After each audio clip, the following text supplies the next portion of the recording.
Thank you. মাননীয় সদস্য জলেন দৈমাৰী।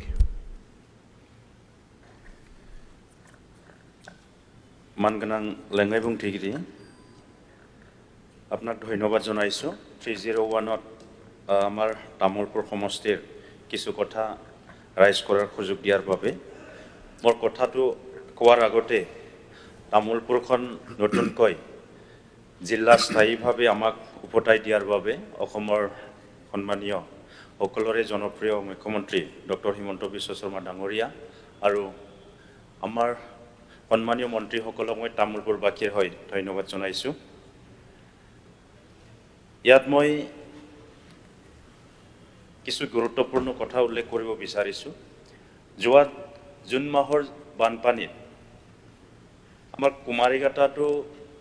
নয়াবস্তিৰ যোনটো জালা ৰোড, ইয়াত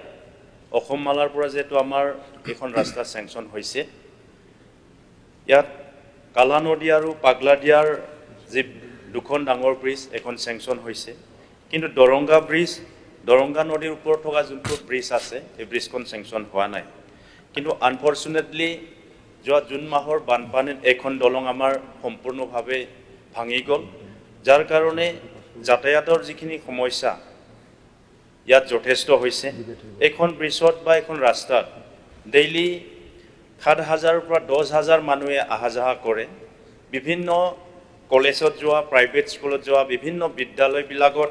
ছাত্ৰ ছাত্ৰী অহা যোৱা কৰাৰ কাৰণে যথেষ্টখিনি অসুবিধা হৈছে। বৰ্তমান সৰু এখন বাহেৰে আমাৰ ৰাইজে অহা যোৱা কৰি আছে, গতিকে খৰালি মাহত অহা যোৱা কৰাৰ কাৰণে কিছু সুবিধাজনক হয় যদিও বাৰিষা বতৰত যথেষ্টখিনি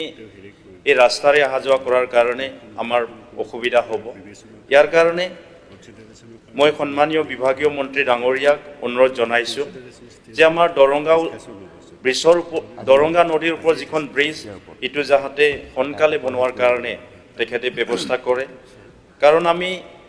কুমাৰীঘাটাৰ পৰা এখন ব্ৰিজত অহা যোৱা কৰাৰ কাৰণে আমি 5 কিলোমিটাৰ অতিক্ৰম কৰিব লাগে, যদিও এই ব্ৰিজখন নথকাৰ কাৰণে আমি ঘূৰি পকি 19 কিলোমিটাৰ ৰাস্তাৰে আমি ৰাইজে আহিব লগা হৈছে, য'ত এম্বুলেন্স যাব পৰা নাই, বিভিন্ন গাড়ী, আমাৰ সৰু সুৰা গাড়ী ঠিক তেনেকুৱাও যাব পৰা নাই। ইয়াৰ ওপৰত আৰু ছেকেণ্ড আমাৰ দলং ভাঙিছিলে যোৱা জুন মাহতে দোৱামাখা বৰলীয়া নদীৰ ওপৰত যিটো দোৱামাখা, এইখন ব্ৰিজতো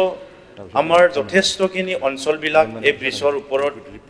ডিপেণ্ড কৰি চলি থাকে। গতিকে ইয়াৰ কাৰণে ৰাইজে বিচাৰিছে, তামোলপুৰ ৰাইজে বিচাৰিছে এইখন যি আইৰণ ব্ৰিজ আছিলে এই আইৰণ ব্ৰিজখন যিহেতু সম্পূৰ্ণভাৱে নোহোৱা হৈ গ'ল, গতিকে বিভাগীয় মন্ত্ৰী ডাঙৰীয়াক আপোনাৰ জৰিয়তে মই জনাব বিচাৰিছোঁ যাতে এই দলংখনো যদি আমি সোনকালে কৰি দিব পাৰোঁ, তেতিয়া আমাৰ সমূহ ৰাইজৰ যথেষ্টখিনি উপকৃত হ'ব। ইয়াৰ পৰা আৰু এখন ডাঙৰ দলং এই জুন মাহতে আমাৰ ভাঙিছিলে, এইটো হ'ল উলুবাৰী যোনটো মটঙা ৰিভাৰত থকা, এখন আমাৰ যথেষ্টখিনি ইম্পৰ্টেণ্ট এখন দলং। গতিকে এই তিনিখন দলং সৰু সুৰা দলঙৰ ভিতৰত কিছু আছে যদিও এই তিনিখন দলং যথেষ্টখিনি ইম্পৰ্টেণ্ট দলং হয় তামোলপুৰ সমষ্টিৰ। গতিকে এই দলংখিনি আমি কৰাৰ কাৰণে মই বিভাগীয় মন্ত্ৰীক অনুৰোধ জনাইছোঁ। ইয়াৰ উপৰিও মই কিছু আমাৰ তামোলপুৰ সমষ্টিত কিছু ৰাস্তাৰ কথা ক'ব বিচাৰিছোঁ। যোৱা দিনত অহা দিনবোৰ এই ৰাস্তা যদি বনোৱা হয় তেতিয়া যথেষ্টখিনি আমাৰ ৰাইজে উপকৃত হ'ব। তামোলপুৰৰ পৰা আমাৰ ঘগ্ৰাপাৰ ওলোৱা যোনটো ৰাস্তা 14 কিলোমিটাৰ, তামোলপুৰ মেডিকেল কলেজ যিটো বনাই আছে, গতিকে নলবাৰী মেডিকেল কলেজৰ এইখন ৰ'ড লিংক ৰ'ড হয়। গতিকে এইখন ৰ'ড যদি আমি কৰিব পৰা যায়, আমাৰ দুখন ডিষ্ট্ৰিক্ট যিটো 1 মিনিটৰ ভিতৰত কমপ্লিট কৰি আছোঁ, দুখন ডিষ্ট্ৰিক্ট লিংক হয় আৰু দুখন আমাৰ সমষ্টি লিংক হয়। ইয়াৰ কাৰণে মই তামোলপুৰৰ পৰা আমাৰ ঘগ্ৰাপাৰ ওলোৱা ৰাস্তাটো আগন্তুক দিনত আমাৰ কৰিডৰ ৰ'ড হিচাপে বনোৱাৰ কাৰণে মই জনাইছোঁ। লাষ্ট 1 মিনিটত শেষ কৰিব বিচাৰিছোঁ। আমাৰ শ্বহীদ মণেশ্বৰ বসুমতাৰীৰ যোনটো ৰ'ড আমাৰ গড়েশ্বৰ পৰা তামোলপুৰ গড়েশ্বৰ চৌকৰ পৰা গড়েশ্বৰ টাউনলৈকে ওলোৱা ৰাস্তা, এইখন দুখন সমষ্টি আমাৰ ইয়াত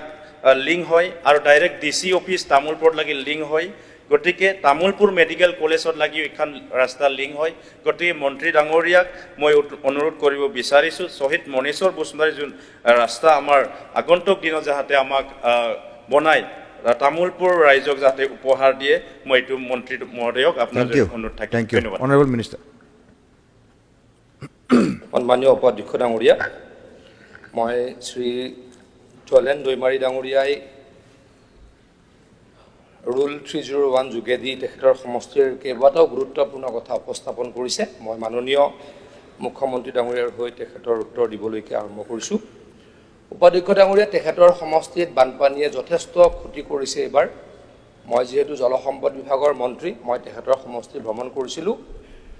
তেখেতৰ সমষ্টিত ৰাস্তা পথ বহু পৰিমাণে ক্ষতি হৈছে মই নিজে অৱগত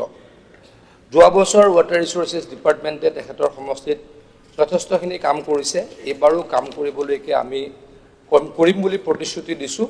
আশা ৰাখিছোঁ অনাগত সময়ত তেখেতৰ সমষ্টিৰ বানপানীৰ সমস্যা প্ৰায় নাইকিয়া হ'ব তেতিয়া আৰু এই সমস্যাবিলাক ৰাস্তা পথ ভাঙাৰ সমস্যাবিলাক নাইকিয়া হ'ব যিখিনি হোক তেখেতে যিখিনি কথা উপস্থাপন কৰিছে মই লিখিত আকাৰে লিখিত উত্তৰ মোৰ হাতত আছে মই পঢ়ি দিব ওলাইছোঁ সন্মানীয় উপাধ্যক্ষ ডাঙৰীয়া দৰঙা নৈৰ দলংখন লোক নিৰ্মাণ বিভাগে নিৰ্মাণ কৰা নাছিল ইয়াক BRO মানে বৰ্ডাৰ ৰোড অৰ্গেনাইজেশ্যনেহে নিৰ্মাণ কৰিছিল এই দলংখন 2022 চনত আংশিকভাৱে আৰু 2023 চনৰ পানীত গুৰুতৰভাৱে ক্ষতিগ্ৰস্ত হয় এতিয়া এখন বাঁহৰ খাকু দি ৰখা হৈছে আৰু মাত্ৰ 20 মিটাৰ নামনিতে এখন পকী দলং নিৰ্মাণৰত হৈ আছে তাৰমানে এইখন ভাঙিছে যদিও আৰু 20 মিটাৰ ছেকেণ্ড দলং এখনৰ কাম চলি আছে গতিকে এখন দলং নচলিলেও নহ'লেও আমাৰ কামটো হৈ যাব মটঙা নৈৰ দলংখন বিশ্ব বেংকৰ সাহায্যত ৰূপায়িত হ'বলগীয়া ARRBP আঁচনিত অন্তৰ্ভুক্ত হ'ব আৰু অতি সোনকালে তাৰ প্ৰক্ৰিয়া সম্পূৰ্ণ হ'ব গতিকে সেই দলংখনৰ কাম সোনকালে আৰম্ভ হ'ব বৰলীয়া নৈৰ ওপৰত দাৱামাখা পথত থকা দলংখন কাঠৰ ইয়াৰ 30 মিটাৰ দীঘল অংশ এটা 2023 চনৰ জুন মাহৰ বানপানীত উটি যায় আৰু তাত এখন অস্থায়ী বাঁহৰ দলং দিয়া হৈছে তদুপৰি মাত্ৰ 20 মিটাৰ নামনিত 100 মিটাৰ দৈৰ্ঘ্যৰ পকী দলং এখন PMJSY ঠিকা আবণ্টিত হোৱাৰ পিছত মন্থৰ গতিৰ কামৰ বাবে ঠিকাদাৰৰ পৰা প্ৰত্যাহাৰ কৰা হৈছে আৰু বাকী থকা কামৰ বাবে নিবিদা প্ৰত্যাহাৰ প্ৰক্ৰিয়া চলি আছে মানে এইখন দলঙৰো সাবষ্টিটিউট দলং এখনৰ কাম 20 মিটাৰত চলি আছে তামোলপুৰ ঘগ্ৰাপাৰ পথৰ বিষয়ে ক'ব ওলাইছোঁ পথটো যোৱা বনত কিছু ক্ষতিগ্ৰস্ত হৈছিল যদিও যান বাহন চলি আছে আৰু উন্নীতকৰণৰ বাবে MMPAN এৰ অধীনত কাম চলি আছে দক্ষিণ কুমাৰীকাটা নাগৰিজুলি পথৰ এটা অংশ PMJSY